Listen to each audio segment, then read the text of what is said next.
샬롬, 안녕하세요. 이영수 목사입니다. 지난 시편 2편의 키 센텐스 My God is King, 이 센텐스로 한 주간 여러분의 삶 가운데 하나님이 왕 되어졌는지 궁금합니다. 오늘은 시편 3편입니다. 3편은 표제가 있는 시 중에 첫 번째 나와 있는 시죠. 여러분 성경에 나와 있듯이 다윗이 그의 아들 압살롬을 피할 때 지은 시라고 쓰여있는 표제입니다. 시편에는 다윗의 생애 가운데 일어난 사건과 연관된 제목을 가진 시가 13편이 나와요. 오늘 그 중에 이제 첫 번째죠. 오늘 이 아들 압살롬이 아버지 다윗을 죽이고 왕권을 차지하려고 하고 또 부하들도 압살롬에게 돌아서고 백성들도 돌아서는, 그래서 지금 다윗은 아들과 또 그런 군인들을 피해서 도망가는 상황 가운데 굉장히 위급할 때 쓴 시입니다. 이 내용은 사무엘하 15장에서 17장까지의 내용입니다. 여러분 한번 그 부분도 읽어보시면 좋겠습니다. 아버지를 끌어내리려는 아들, 상상이 되세요? 자녀에게 이런 배신, 그것도 뭐 아버지를 거역하거나 이런 차원이 아니라 죽이려고까지 하는 이런 죽음의 위협을 느낀다면 여러분은 어떠시겠어요? 그 배신감, 그 실망감은 이루 말할 수 없고 뭐라고 표현을 못할 것 같아요. 우리는 자녀들이 우리에게 반항하고 혹시 무시하는 말만 들어도 굉장히 힘이 든데, 이때 다윗은 이 압살롬의 이런 행동에 대해서 얼마나 힘이 들었을까, 그걸 생각하면서 시편 3편을 읽어보시면 굉장히 다윗의 마음에 공감하실 수가 있습니다. 그래서 그런지 3편은 비탄시 또는 탄원시라고 합니다. 하나님의 부재를 체험하고 또 하나님이 나를 버리셔서 정말 이 비탄하는 마음이죠. 이 비탄시는 성도가 어두운 시간들, 어두운 밤 같은 터널 같은 시간들을 지날 때 쓰는 그런 주제를 다루고 있는 게 비탄시인데요. 오늘 3편이 그렇습니다. 시편 3편을 보면 단어들이, 전쟁에 대한 용어들이 많이 나와요. 대적, 방패, 치신다, 이런 단어들이 나오거든요. 이 얘기는 다시 말하면 이 다윗의 생애 가운데 대신 싸워주시는 하나님에 대해서 다윗이 표현하고 있습니다. 만군의 주라는 건 싸워주시는 하나님이거든요. 그러니까 만군의 주, 이 만군의 주가 다윗을 대신해서 싸워주는 거룩한 전쟁을 말하고 있습니다. 자, 1, 2절을 보면 대적들로 인한 다윗의 탄식입니다. 정말 뭐라고 말할 수 없는 탄식이겠죠. 그때 다윗은 여호와여 이렇게 불러요. 근데 이 여호와여라는 단어는 무슨 얘기냐면 언약의 하나님입니다. 그 와중에 다윗은 우리에게 약속을 주시고 약속을 신실하게 지키시는 그 언약의 하나님을 생각하며 여호와여 이렇게 부릅니다. 그래서 이스라엘 백성에게 약속을 주시고 또 그 약속을 지키시는 그 하나님을 기억하며 다윗은 이 비탄의 이 과정 가운데 나아갑니다. 감당할 수 없는 위기, 감당할 수 없는 이 환난의 때에 정말 도움이 되는 것은 그 언약의 하나님 여호와께서만이 나의 도움이 될 수 있다라는 걸 다윗은 알았습니다. 여러분은 가장 어렵고 힘들 때 어떠세요? 여호와여, 하나님 이렇게 먼저 부르시게 되나요? 아니면 우왕좌왕 이리저리, 아니면 하나님 나한테 어떻게 이런 일이 있어요? 라고 하나님 앞에 원망과 불평을 하든지, 아니면 인간적으로 나에게 도움을 줄 수 있는, 해결을 줄 수 있는 그런 사람을 찾아가는지 한번 여러분은 어떤지 생각해 보십시오. 이때 하나님이 안 계신 것 같고 나를 도와주시지 않는 것 같아서 아들이 이렇게 나를 공격하는데 하나님이 나를 버려두신 것 같을 때 다윗은 그 언약의 하나님을 의지하며 여호와여 라고 부릅니다. 하나님에 대한 기억, 그럼 기도할 수 있겠죠? 우리도 어떤 상황에서도 하나님이 어떻게 지금까지 우리를 도우시고 인도하시고 여기까지 함께 하셨는지를 기억하면 우리도 다윗처럼 여호와여 라고 부를 수 있겠습니다. 자, 1, 2절에 대적들의 수가 많다 라는 표현을 3번이나 합니다. 도대체 얼마나 많은 대적이 있었으면 그 말을 2절에 3번이나 합니다. 그런데 그 중에서도 특히 많은 대적들이 한 말들을 다윗이 얘기합니다. 그 대적들이 무슨 말을 했냐면 너는 구원을 받지 못한다. 너는 하나님께 버림받았다. 이런 말들로 조롱하고 조소합니다. 근데 이 표현이요, 공동 번역에 보면 더 아주 실감이 나는데 너 따위는 하늘마저 버렸다. 이렇게 빈정된 내용입니다. 와, 이런 말이 사실은 다윗이 처한 상황보다 더 힘들었을 거예요. 더 고통스러웠을 텐데 저와 여러분도 살아가면서 어렵고 힘든 일이 있을 때 혹시 주변에 하나님을 믿지 않는 사람들 또는 하나님을 믿는 사람들이 또 기도했다며 하나님이 널 사랑하신다며 그런데 넌 어떻게 그래? 이렇게 혹시 조소나 비웃음이나 이런 말을 들어보신 적은 없으신지요? 그럴 때 우리는 분명히 다윗처럼 우리도 상황보다 그렇게 말하는 그 말이 우리에게 더 상처가 되고 더 힘들 겁니다. 그래서 다윗은 그렇게 말하는 사람들에게 3절, 4절 전혀 다른 반응을 합니다. 하나님의 구원과 하나님의 응답에 대한 확신을 가지고 말을 하죠. 다시 3절에서도 1절처럼 여호와여 라고 다시 부릅니다. 다시 그 약속을 지키시는 하나님을 부르죠. 어떤 상황에서도 지키시고 보호하시겠다는 그 하나님의 약속을 의지해서 다윗은 또 여호와여 라고 3절을 부릅니다. 결국 그들의 말에 귀를 기울이지 않았어요. 그들을 보지 않았습니다. 다윗은 하나님을 보았고 하나님께서 하셨던 모든 일들을 생각했죠. 3절에 보면 방패라는 단어가 나오는데요. 이때 이 방패는 고통을 없애주신다는 의미가 아니라 고통 속에서 막아주신다, 지켜주신다 이런 의미예요. 우리는 그 고통을 좀 치워주셨으면 좋겠는데 하나님께서는 방패, 막아주신다는 거예요. 그 다음 또 3절에 보면 나의 머리를 드시는 자라고 다윗이 그렇게 하나님을 표현합니다. 이 얘기는 뭐냐면 법정에서 재판관이 무죄 선언을 통해서 죄인이었던 그 누명을 쓰고 있던 사람들에게 명예를 회복시키는 분이라는 고백이 머리를 드시는 자예요. 그래서 다윗은 하나님을 향한 확신이 넘쳤어요. 방패라는 단어에서도 또 머리를 드시는 자에서도 내가 어떻게 그분의 보호를 받고 있는지 얘기합니다. 그래서 4절에서도 보면 다윗이 내가 나의 목소리 나에게 응답하시는 이러면서 표현 2편에서도 얘기했죠. 내가 했듯이 지금 여기 3편에서도 3번씩이나 나를 반복하고 있습니다. 이것은 다윗의 분명한 확신을 이야기하고 드러내고 있습니다. 다윗은 과거에 아주 힘들고 처절한 상황 가운데 하나님께 부르짖었을 때 하나님이 응답하셨듯이 이번에도 변함없이 나의 부르짖음에 응답하실 거라는 확신이 있었어요. 상황 가운데서는 하나님의 구제를 느끼지만 하나님에 대한 그 확실한 응답하심에 대한 신뢰와 확신입니다. 절망에서 내 머리를 드시는 분, 그 하나님에 대한 확신이요. 우리도 어떤 상황에서도 흔들리지 말아야 할 것은 다윗처럼 이렇게 우리를 도우시고 우리의 머리를 드시는 그 하나님이 나를 보시고 함께 하신다는 걸 놓쳐서는 안 된다는 거예요.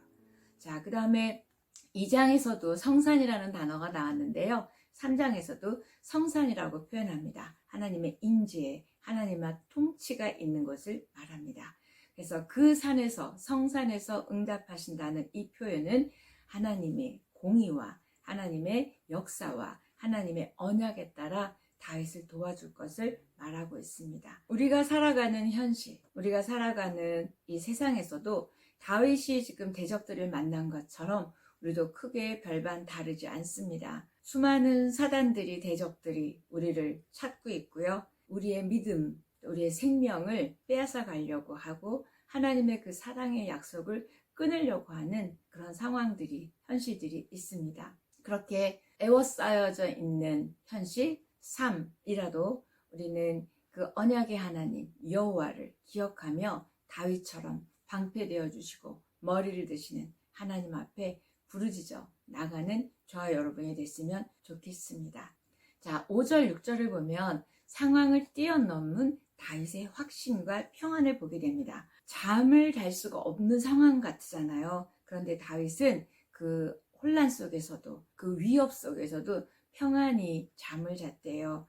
어떻게 그럴 수 있을까요? 그러면서 다윗은 덧붙입니다. 결단코 두려워하지 않겠다고 얘기합니다. 내가 누워 자고 깼으니. 와, 다윗은 그 상황 가운데 누워 자고 깼대요. 그러면서 표현합니다. 그 하나님이 붙들고 계시기 때문에 자기는 그런 상황에서도 누워서 잘 수 있었다는 거예요. 너무 멋진, 너무 은혜로운 고백 같아요. 하나님의 붙들어주시는 하나님. 이 표현을 제가 이렇게 생각하면서 우리 눈에 보이는 상황, 우리 눈에 보이는 것들이 우리를 보호하는 것이 아니라 보이지 않는 하나님이 저와 여러분을 붙들어주신다는 거예요. 이것이 믿음입니다. 문제보다 크시고 상황보다 크시고 그 하나님이 여러분을 붙들고 계심을 믿으세요? 가장 힘든 상황 가운데서도 하나님이 여전히 우리를 붙들고 계시기 때문에 우리는 잠잘 수 있고 우리는 믿음으로 하나님 앞에 나아갈 수 있습니다. 하나님께서 저와 여러분을 붙들고 계신다는 이 사실, 이 확신만 있다면 우리도 다윗처럼 어떤 상황에서도 잠도 잘 수 있고 또 평안할 수도 있고 또 그 하나님이 우리를 붙들고 계시기에 우리는 다른 사람과 다르게 살 수 있습니다. 제가 이 본문을 보면서 굉장히 가슴이 울컥울컥했어요. 저 자신을 보면서 붙들고 계시는 하나님을 나는 과연 얼마나 붙들고 있는가. 내가 도리어 다른 거 붙들고 있어서 우리 하나님을 못 붙들고 있지는 않은지 그런 생각을 했습니다. 여러분은 무엇을 단단히 붙들고 계시는지요? 돈, 사람, 또는 일, 또는 어떤 자리, 여러분의 생각, 신념? 무엇인지 모르지만 우리는 잡고 있어요. 근데 다윗처럼 하나님이 붙들고 계심을 믿고 확신하고 그 붙들어주시는 하나님을 온 믿음으로, 온 마음으로 그 하나님을 붙든다면 정말 도움이 되시고 정말 응답하시는 그 하나님께서 어찌 도와주시지 않겠습니까? 그래서 저와 여러분도 내 자신에게 집중되어 있는 또는 내 상황 가운데 집중되어 있는 시선을 나를 어떤 상황에서도 붙들고 계시는 그 하나님을 바라보시고 그 붙들어주시는 하나님을 붙드시는 하나님의 은혜가 저와 여러분의 있기를 축복합니다. 그러려면 믿음의 눈을 떠야 됩니다.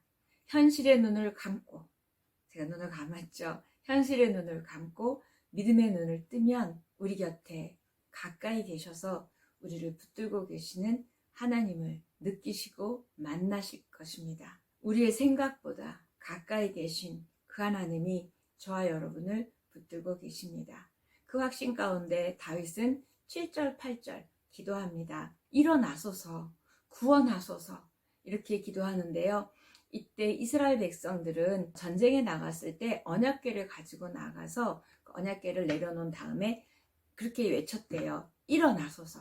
그 언약궤 말씀이신 하나님이 있다는 확신 하에 일어나소서 이렇게 얘기한대요. 그건 뭐냐면 지체하지 마시고 이제 즉시 일하여 주십시오. 이런 표현으로 일어나소서, 구원하소서 이렇게 외쳤다고 합니다. 전쟁 때 법궤를 들고 나갔다는 건 하나님의 임재죠. 그래서 그 임재 가운데 지금 나하고 가까이 계시는 그 하나님이 일어나셔서 내 대적들과 싸워주시는, 대적들을 물리쳐 주시는 그 확신 가운데 다윗이 그렇게 기도합니다. 일어나소서, 구원하소서. 정말 너무 아름다운 고백이고 너무 확실한 신뢰입니다. 하나님이 싸워주시는 거룩한 전쟁이라는 확신이 있어요. 저와 여러분도 우리 삶 가운데 일어나는 이 전쟁이 일어나소서, 구원하소서 그 하나님께서 우리와 대신 싸워주시는 거룩한 전쟁임을 잊지 말고 늘 승리를 확신하고 기도하는 저와 여러분 됐으면 좋겠습니다. 그 다음에 뺨을 친다 또는 이를 꺾는다 이런 표현이 나와요. 이 대적들에게 뺨을 쳐준대요. 이건 뭐죠? 모욕감을 줬다라는 표현이고요. 이를 꺾는다라는 얘기는 무력하게 하신다는 거예요. 맹수의 이가 부러지면 더 이상 맹수가 아닙니다. 그런 것처럼 대적들의 이가 부러졌다는 얘기는 이제 무력하게 하신다는 표현입니다. 다윗은 원수들로부터 자기 자신을 이렇게 구원해 주실 것뿐만이 아니라 이스라엘 백성들을 위해서도 간구하며 시편 3편을 마무리합니다. 이스라엘 백성을 주의 백성이라고 부르고요. 그 다음에 이 주의 백성이라는 얘기는 하나님께 속한 하나님의 언약 백성이니까 하나님 이들도 지켜주세요 라고 기도합니다. 다윗은 3편에서 처음 여호와여 라고 울부짖었을 거예요. 그런데 마지막에는 하나님의 기도를 확신하며 찬양함으로 끝나고 그 백성들까지도 하나님 앞에 중보 기도를 하는 다윗을 보게 됩니다. 왜 그렇게 할 수 있었을까요? 절망 가운데서도 위협 가운데서도 어떤 시련 속에서도 나를 강하게 붙들어 주시는 그 하나님을 확신하고 언약의 하나님이 그 약속대로 이루실 걸 믿었습니다. 자, 시편 3편의 키워드는 생각보다 가까이 계시는 하나님입니다. 왜요? 우리의 생각보다 너무나 가까이 우리 옆에 계시기 때문에 우리를 붙드시는 거예요. 멀리서는 우리를 붙드실 수 없죠. 우리를 붙들어 주시는 그 하나님. 시편 3편의 키 센텐스, 생각보다 가까이 계신 하나님. 그 하나님, 나를 붙들어 주시는 그 하나님을 여러분이 이제 붙드십시오. 그리고 그 붙드신 그 손을 놓지 마십시오. 고통스러운 현실에서 우리를 붙들고 놓지 않으시는 그 하나님이 붙들어 주셨기 때문에 우리는 지금까지 믿음을 떠나지 않았고 궤도 이탈을 하지 않았던 것 같아요. 그게 너무 감사합니다.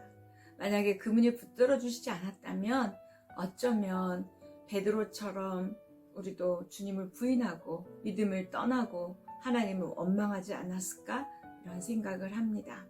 우리를 붙드시고 결코 놓지 않으시는 헤세드의 하나님을 만나고 다시 그 하나님을 온 마음으로 붙드시는 저와 여러분에게 우리 하나님은 너무나 많은 일을, 너무나 많은 승리를 주실 거라고 믿습니다. 생각보다 가까이 계신 하나님이라는 이 키센테스를 가지고 저와 여러분이 한 주간 살아계실 때 아마 매 순간, 매 사건마다 내 곁에서 나를 붙들어 주시는 하나님을 느끼실 거예요.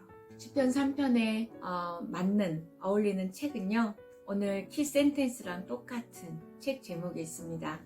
존 오토버그의 생각보다 가까이 계신 하나님이란 책이에요. 이 책을 읽으시면 더 이 3편의 내용이 훅 와닿으실 거예요.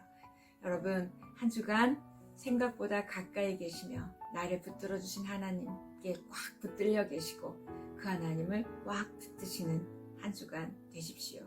여러분, 사랑합니다. 안녕히 계세요.